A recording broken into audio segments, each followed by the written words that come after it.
Je vous salue d'abord au nom de Jésus-Christ, notre Seigneur. Aujourd'hui, nous allons continuer sur l'ouverture du 6e et le 7e sceau. Voilà. Alors, c'est une continuité de ce que nous avions déjà commencé l'autre fois, puisque nous avions déjà commencé à parler sur le 6e sceau. On a fait le numéro 1, le numéro 2, et ça, c'est le numéro 3. Donc, qui vient pour boucler le 6e sceau et introduire en même temps le 7e sceau. Alors, pour commencer, nous allons lire Apocalypse chapitre 6, le verset 12 à 13. Pendant que notre frère est en train de chercher, aujourd'hui nous allons être enseignés à travers ce schéma que nous voyons là, qui va nous permettre de mieux comprendre la pensée de Dieu par rapport au temps donné aux nations et à Israël. Donc, nous allons lire rapidement, après la lecture. Apocalypse 6, verset 12. Je regardai. Quand il ouvrit le 6e sceau, et il eut un grand tremblement de terre, le soleil devint noir comme un sac de crin, la lune entière devint comme du sang, et les étoiles du ciel tombèrent sur la terre comme lorsqu'un figuier, secoué par un vent violent, jette ses figues vertes. Le soleil se retira comme un livre qu'on roule, et toutes les montagnes et les îles furent remuées de leur place. Les rois de la terre, les grands, les chefs militaires, les riches, les puissants, tous les esclaves et les hommes libres se cachèrent dans les cavernes et dans les rochers des montagnes. Et ils disaient aux montagnes et aux rochers, tombez sur nous et cachez-nous devant la face de celui qui est assis sur le trône et devant la colère de l'agneau. Ok. Car le grand jour de sa colère est venu et qui peut subsister. Voilà. Alors, à partir de ce verset, nous voyons déjà quelque chose de fort. Le 6e sceau, ce que je voulais dire au peuple de Dieu, c'est un chapitre qui est très délicat. Parce qu'il y a certains pasteurs, quand ils arrivent au 6e sceau, ils décrivent les événements qui sont là-bas, ils commencent à expliquer les événements qui vont se passer dans le 6e sceau. Le 6e sceau, nous devons faire très attention. Parce que le 6e sceau, c'est un sceau d'introduction. C'est-à-dire que dans le 6e sceau, nous avons au moins 5 éléments importants qui vont se dérouler à partir de l'ouverture du 7e sceau. C'est-à-dire le chapitre 8 de l'Apocalypse, à partir du verset 1er. Là, nous allons voir le déroulement réellement de l'accomplissement du 6e sceau, si je viens m'exprimer ainsi, et les événements qui vont se passer. Parce que les trompettes qui vont retentir à partir de l'ouverture du 7e sceau, ces trompettes-là cachent beaucoup de mystères. Dans les trompettes, nous avons des coupes. Et dans les coupes, nous avons aussi ce que nous appelons des fléaux. Voilà. Donc, en un mot, nous allons étudier ça aujourd'hui. Vous allez découvrir que le 6e sceau, c'est un sceau d'introduction. À l'intérieur du 6e sceau, nous avons beaucoup des événements. C'est-à-dire que dans le 6e sceau, nous avons les 7 trompettes du chapitre 8 de l'Apocalypse. Nous avons le chapitre 9 de l'Apocalypse, le chapitre 10, le chapitre 11, ça y est dans le 6e sceau. Et nous avons aussi les chapitres 16, 19, 20, voire même jusqu'au chapitre 21. C'est-à-dire que lui seul, le 6e sceau, nous introduit aux événements qui vont se passer après l'enlèvement de l'Église. Voilà ce qui est important. Donc, les éléments qui sont cités dans les 6e sceaux que nous allons étudier ensemble pour vous permettre de comprendre réellement que le 6e sceau est le sceau d'introduction des événements ou alors des jugements de la colère de Dieu. Alors, ici, le chapitre 6 de l'Apocalypse, le verset déjà 17 nous définit le 6e sceau. Nous pouvons relire rien que le verset 17. Voyez le 6, le verset 17 seulement. Apocalypse 6, verset 17. Car le grand jour de sa colère est venu et qu'il peut subsister. Voilà, car le grand jour de sa colère est venu et qu'il peut subsister. Or, quand nous lisons Matthieu chapitre 3, le verset 7, Jean-Baptiste avait déjà parlé de ces choses.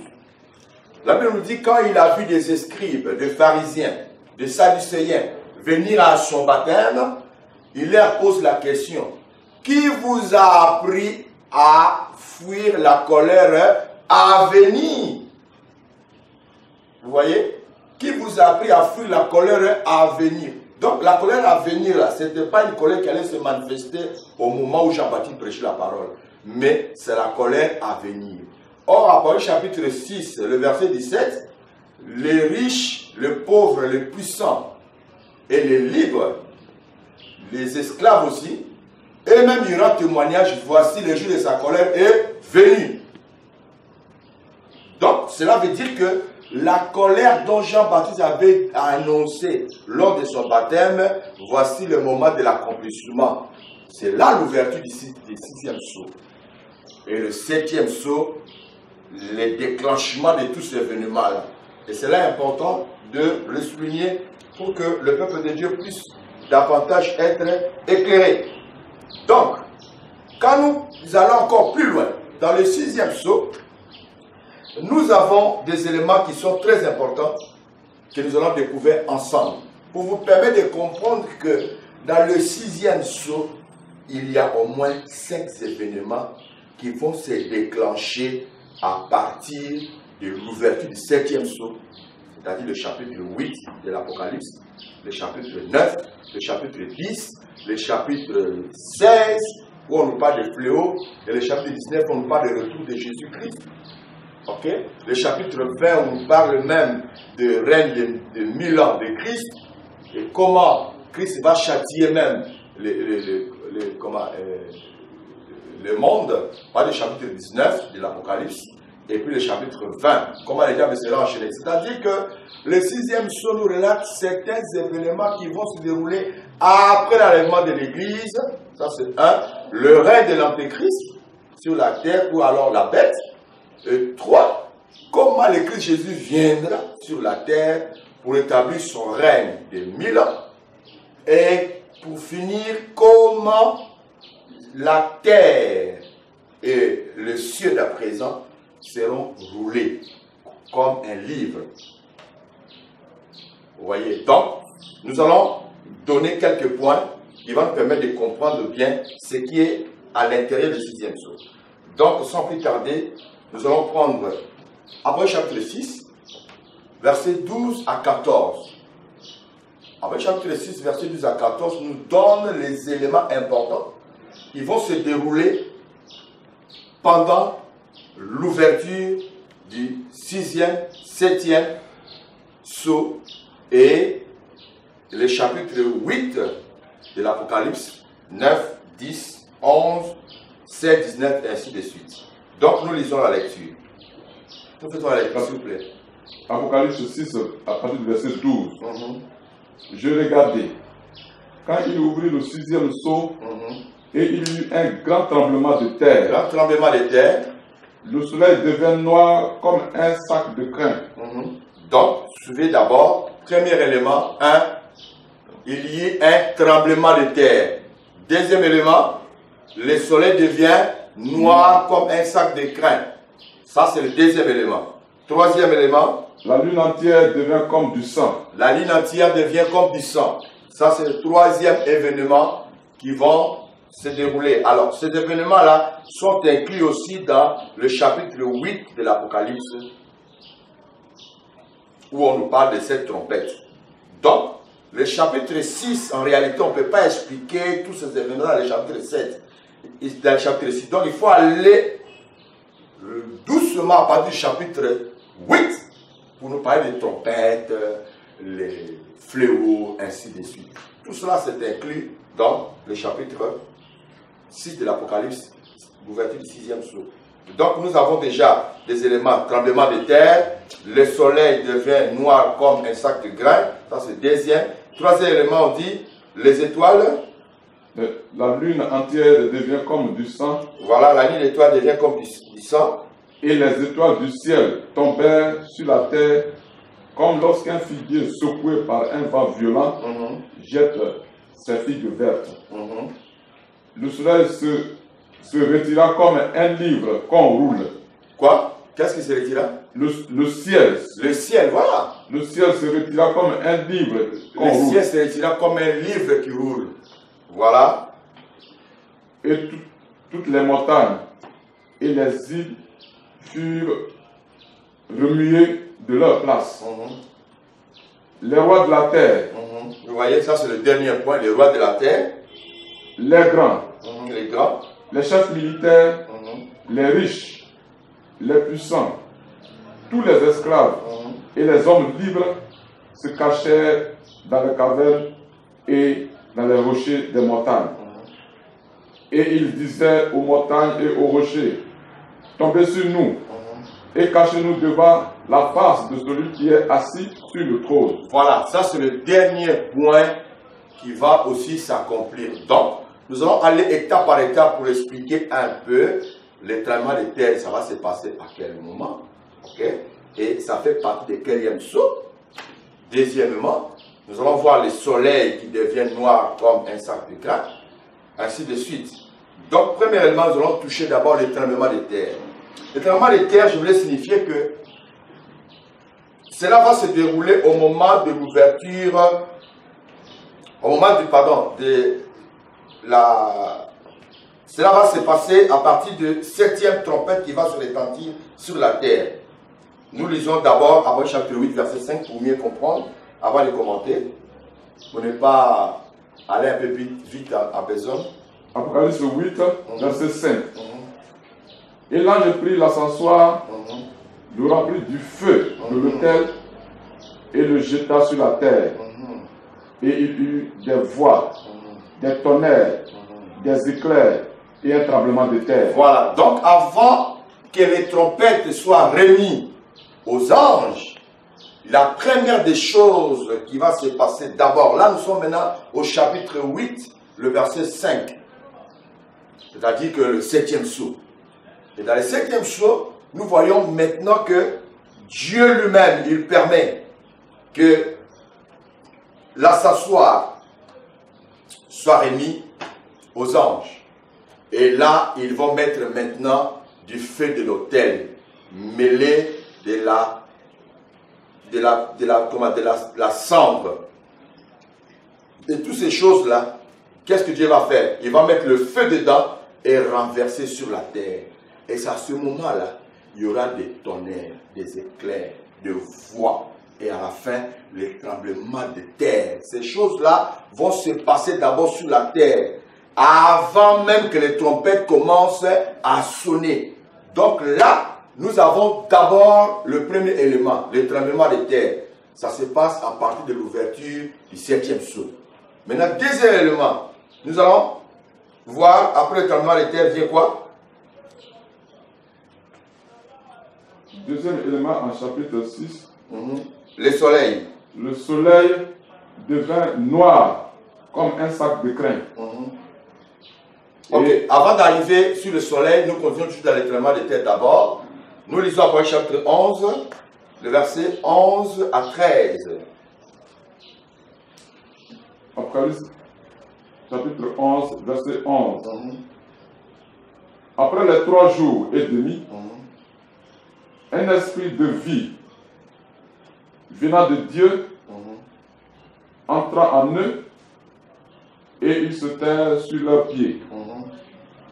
Et une grande crainte s'empara de ceux qui les envoyaient, qui les voyaient, pardon. Ok. Vas-y. Et ils attendirent du ciel une voix qui leur disait, montez ici. Et ils montèrent au ciel dans la nuée. Et leurs ennemis les virent. À cette heure-là, il y eut un grand tremblement de terre. Un grand tremblement de terre. Amen. Amen. Voilà, donc là, on nous dit déjà, on parle de tremblement de terre. Mais le problème qui est ici, là, ce tremblement de terre nous amène d'abord à être situés dans quel temps les choses vont se passer. Ça, c'est la première des choses. Deux, cela nous permet aussi de comprendre que l'ouverture du 6e sceau et le 7e sceau, ça se passe après l'enlèvement de l'Église. Nous avons déjà étudié cela, que l'Église ne va pas participer ou assister à la colère de Dieu. Dieu va épargner son Église. Alors, nous avons quelque chose de fort ici. Nous allons voir que le verset que nous venez de lire nous parle de 2 témoins qui seront tués après les 3 ans et demi de leur témoignage. Mais après avoir été tués, il y a un souffle de vie. C'est-à-dire après 3 ans et demi de persécution, il y aura encore 3 ans et demi où leur corps sera exposé à la place de la ville. Mais quand les 3 ans et demi va s'accomplir, c'est-à-dire à la fin des 3 ans et demi, il va faire 1260 jours, la Bible dit qu'il y a un souffle de vie qui entre dans leur corps, il se tient sur leurs pieds et il fit enlever. Et quand il fit enlever, il y a eu un tremblement de terre. Vous voyez? Donc, déjà ici, nous voyons ces événements, ça se passe au moment où les 2 témoins finissent leur mission sur la terre. Il y aura encore un tremblement de terre. Mais, je voulais créer quelque chose là. Nous avons, après chapitre 11, le verset 3, que nous allons lire. Là, on nous donne les 2 témoins, le temps de prophétiser pendant 3 ans et demi. Vas-y, en lecture. Apocalypse 11, verset 3. Je donnerai à mes 2 témoins le pouvoir de prophétiser. Pendant combien de temps? Revêtus de sacre pendant 1260 jours. Voilà. 1260 jours. Oh là, envoyez-moi la craie. Hein? Envoie-moi la craie. Ok, donc, nous avons ici, sur ce schéma, là nous avons les 70 semaines de Daniel. 70 semaines de Daniel, c'est la prophétie que Dieu a donnée à Daniel pour le peuple d'Israël. Pour ceux qui connaissent l'enseignement, quand Dieu a dit aux enfants d'Israël vous avez Daniel 9, voilà, à partir du verset 24 à 27. Voilà. Quand Dieu a dit aux enfants d'Israël qu'il va les faire sortir de Babylone, après avoir purgé les 70 années en Babylone, Dieu va leur donner un chrono prophétique. Et dans ce chrono prophétique, il va leur donner 70 semaines. On va appeler ça comme ça. 70 semaines. Dans 70 semaines de Daniel, nous avons les événements qui vont se passer jusqu'à ce que la force des nations soit épuisée. Qu'est-ce que je veux dire par là? Dieu a donné à Israël un chrono. Et dans ce chrono, nous avons les 70 semaines qui est divisé en 2. Quand nous lisons Daniel chapitre 9, avec le verset 24 et le verset 27, nous allons comprendre là-bas que Dieu a donné à Israël 70 semaines. Dans 70 semaines, ils ont 7 semaines. Les 7 semaines ici, c'est pour amener Israël à rebâtir leur temple qui était détruit. Donc, qui a fait une histoire de 49 ans pour la construction. Ok. De là, il va rester maintenant 62e semaine. 62 semaines ici, qui est équivalent à 434 années, Dieu a donné ça à Israël pour qu'il s'apprête à recevoir le Messie, en commençant par la repentance, à se reconstituer comme une nation, à recevoir Jean-Baptiste. Jean-Baptiste reçoit le Messie qui vient faire son baptême. Et dans les 62 semaines, ça va jusqu'à ici, où il y a la croix. Où il y a la croix, c'est-à-dire que Israël ne va pas accepter Christ Jésus comme étant leur Messie. Parce que dans leur souci, c'était que le Christ Jésus vient régner sur le peuple d'Israël, comme le roi au temps de David. Mais Christ a parlé de son royaume qui n'est pas de ce monde, mais le royaume, il parlait du royaume des cieux. Alors, nous n'allons pas trop tarder ici parce que notre problème, ça se trouve là-bas. Alors, Christ rejeté, selon Jean chapitre 11, le verset 11 à 12, étant venu chez les siens le point reçu, mais à tous ceux qui l'ont reçu, il a donné le pouvoir de devenir enfant de Dieu. Donc, ils vont amener Christ à la croix, Christ meurt. Dès que Christ meurt, nous rentrons dans les temps de grâce pour les nations. C'est dans ce temps-là que nous sommes, là. C'est le temps de grâce pour les nations. Et ce temps de grâce pour les nations va prendre fin ici, par l'enlèvement de l'Église. Dès que l'Église est enlevée, il va rester à Israël une semaine, puisqu'ils ont déjà épuisé les 69 semaines, ça dit 7 semaines, plus 62, ça fait 69 semaines, ils ont déjà épuisé, il reste seulement une semaine. Le une semaine qui reste ici, c'est une semaine à problème. Nous avons le une semaine qui est divisé en deux. Donc, 3 ans et demi ici, 3 ans et demi ici. Le une semaine fait 7 ans littéral.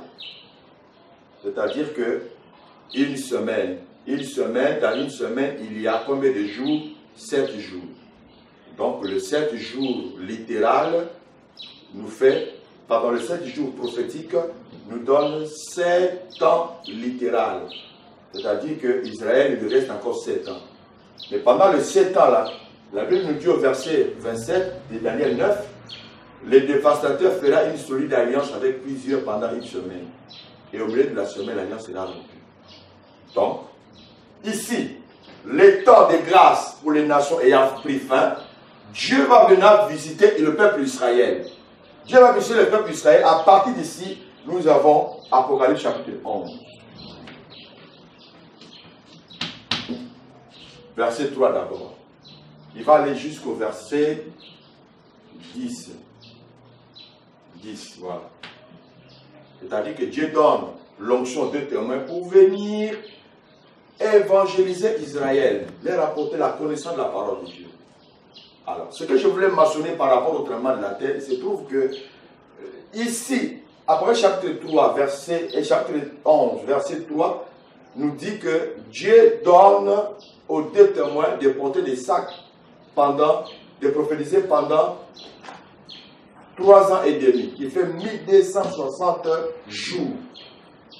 Maintenant, après les 1260 jours, ils seront tués. Parce que là, déjà l'Antéchrist rentre en action. Au milieu de la semaine, ici, l'alliance sera rompue, l'Antéchrist rentre en action. Ce temps-là, c'est le temps de l'Antéchrist, où il va manifester réellement sa colère. Donc ici, les deux témoins sont tués à la fin de 1260 jours, ou bien 3 ans et demi. Maintenant, ici, vous voyez, nous lisons le verset 10. Non, le verset 7. Après le chapitre 11. Vous voyez, ici, leur corps sera exposé à la fin de la vie pendant 3 ans et demi. Là, on vous dit 1 jour et demi. Apocalypse 11, verset 11. Non, verset 7. Verset 7. Quand ils auront achevé leur témoignage, la bête qui monte de l'abîme leur fera la guerre, les vaincra et les tuera. Voilà. Vas-y. Et leurs cadavres, les cadavres seront sur la place de la grande ville. De la grande ville. il est appelé dans un sens spirituel Sodome et Égypte. Là même où leur Seigneur a été crucifié. Des hommes d'entre les peuples, les tribus, les langues et les nations verront leurs cadavres pendant 3 jours et demi. Pendant 3 jours et demi, verront les cadavres pendant 3 jours et demi. Les 3 jours et demi correspondent à 3 ans et demi. Parce que quand on dit 3 jours et demi, ce sont des langages prophétiques. Correspond à 3 jours et demi. Alors, déjà à partir d'ici, nous avons ici 3 ans et demi de leur témoignage, 3 ans et demi où leur corps est exposé. Donc cela nous fait combien d'années? 7 années. Ça dit 7 ans. Qui veut dire tout simplement que les événements du 6e et 7e saut vont se dérouler pendant cette période ici. Voilà ce que je voulais vous éclairer. Les événements du 7e, 6e et 7e saut vont se dérouler pendant cette période ici. Et ça va aller jusqu'ici. Parce qu'il faut que Christ mette fin au règne des nations, de la bête, le roi de la terre et le puissant, et pour que lui vienne prendre le trône. C'est-à-dire que à partir d'ici déjà, nous avons jusque-là 7 semaines où les événements vont se passer. Et ça va continuer jusqu'à ce que le Christ revienne pour prendre son trône. Donc, dès le moment où les 2 témoins ressuscitent, ils montent, il y a un tremblement de terre. C'est pour dire que dans le 6e saut, nous voyons ces événements-là qui sont inclus dedans. Or, ces événements-là, ça se passe à quel moment? Au moment où les trompettes vont commencer à sonner du 7e saut. Voilà. Parce qu'il y a d'autres personnes qui disent que non, les trompettes ont déjà commencé à sonner, 6e saut est déjà ouvert. Non, non, non, non, non. Les trompettes qui vont retentir ici, ce n'est pas les trompettes de message. Nous allons arriver là-bas tout à l'heure. Mais ce sont des jugements de la colère de Dieu. Ça, je souligne ça d'abord en avance avant que nous continuions. Voilà, parce que la suite va venir après. Je vais vous expliquer un peu comment les trompettes vont commencer à retentir et quel genre de choses qui vont se passer. C'est très, très, très horrible pour que l'Église soit encore sur la terre. Ok, donc là, on a fini le tremblement de terre. Nous continuons maintenant. Le soleil devint noir comme un sac de grains. Apparemment 6, verset 12. Le soleil devint noir comme un sac de grains. Et la lune entière devint comme du sang. Non, on dirait seulement le soleil devient noir comme un sac de grains. On dit sac de grains. Sac de grains, le grain, ce sont des fibres. Des fibres qu'on crée à partir des herbes. Des herbes, on crée des fils, des fibres. Et d'autres personnes utilisent ça pour faire des brosses, pour brosser dans les maisons. Mais d'autres utilisent ça pour faire des sacs. Maintenant ici, on nous parle de sacs comme un sac. Le soleil devient noir comme un sac de grains. Cela veut dire que les grains, c'est des fils, ils ont fait des sacs. Mais les sacs-là ont la forme du soleil. C'est-à-dire c'est rond. C'est rond. Et ils ont teint ça la couleur noire. Donc à leur temps, c'était comme ça. Ces sacs ronds, faits à la base des grains. Il y avait la teinture noire dessus. Donc, ici, la parole identifie le soleil qui devient noir comme les sacs. Donc, les sacs là, c'est les sacs que les gens portaient. Voilà. C'est les sacs que les gens portaient. À l'intérieur, on mettait des choses, ainsi de suite. Mais les sacs étaient ronds et noirs. Donc, c'est comme ça que le soleil devient noir comme un sac de grains. Et ces choses qu'on nous parle ici, dans Apocalypse chapitre 6, ça est inclus dans les événements de la manifestation des sauts et des fléaux. C'est-à-dire, nous pouvons trouver ça à Apocalypse chapitre 8, 16 et voire même 19. Et voilà pourquoi nous allons lire 4 versets pour mieux comprendre ce que je suis en train de dire. Nous lisons Apocalypse chapitre 8, le verset 12. Apocalypse chapitre 8, verset 12.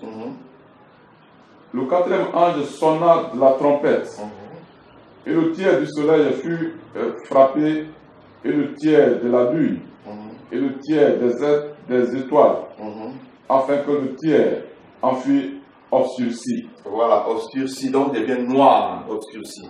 Et là, ça à partir de quelle trompette? Quatrième trompette. Et là, c'est la quatrième trompette.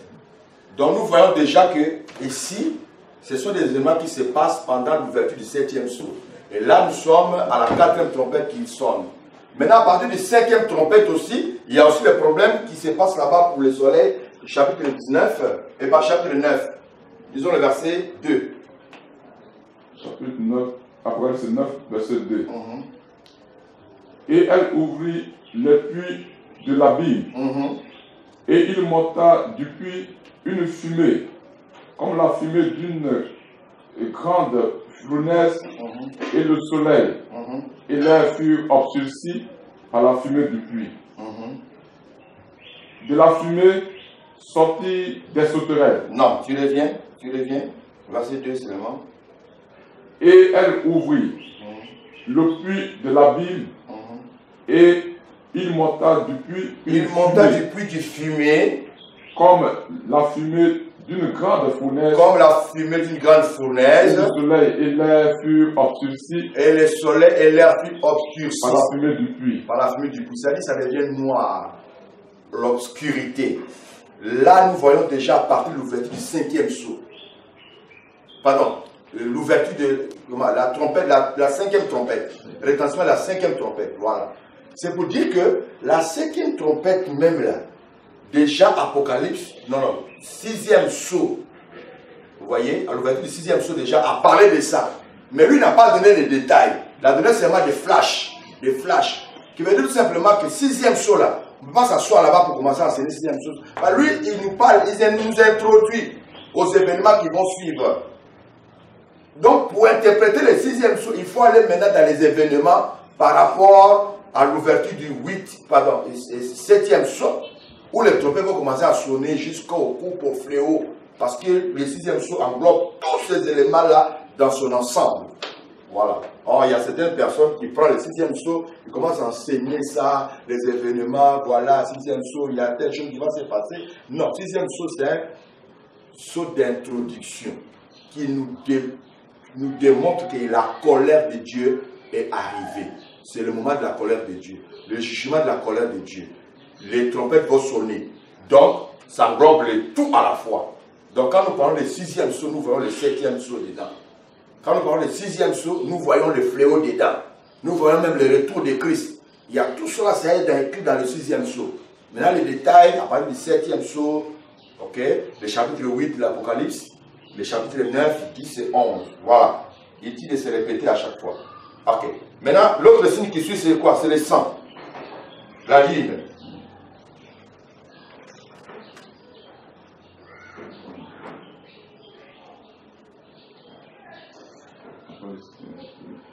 Après, chapitre 12, 6 toujours.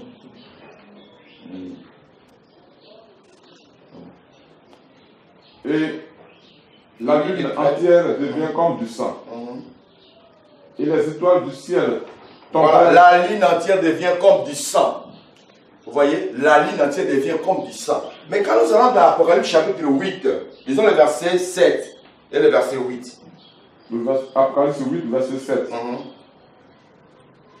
Le premier sonna de la trompette, et il eut de la grêle. Vous voyez, on nous dit il y a eu le premier sonnet de la trompette, c'est-à-dire la première trompette. Dès qu'on sonne la première trompette, qu'est-ce qu'il y a eu? Il y a eu de la grêle. Regarde les grêles là, c'est comment?